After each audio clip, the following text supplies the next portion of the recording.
Et salut! La plupart des dernières vidéos étaient sur le sujet du refroidissement, alors je pense qu'il est important d'expliquer pourquoi il ne faut pas le négliger. Plus précisément, je vais expliquer l'influence de la température sur les performances.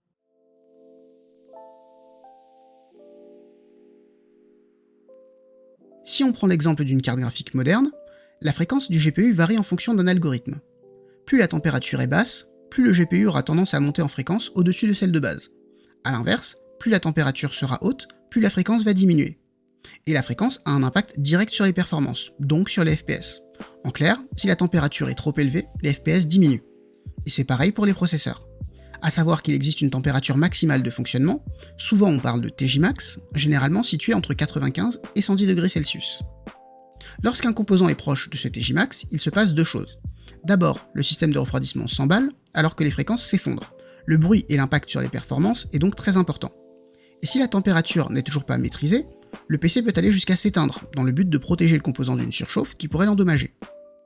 Des températures trop élevées rendent donc un PC moins performant, plus bruyant et peuvent même réduire sa durée de vie. Alors qu'à l'inverse, des températures maîtrisées vous offrent un bonus de performance.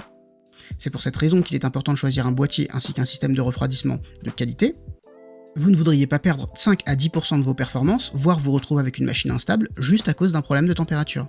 Et voilà, j'espère que la vidéo aura été suffisamment claire et qu'elle vous a plu. Je vous invite à laisser un like ainsi qu'un commentaire, et je vous retrouve dans la prochaine.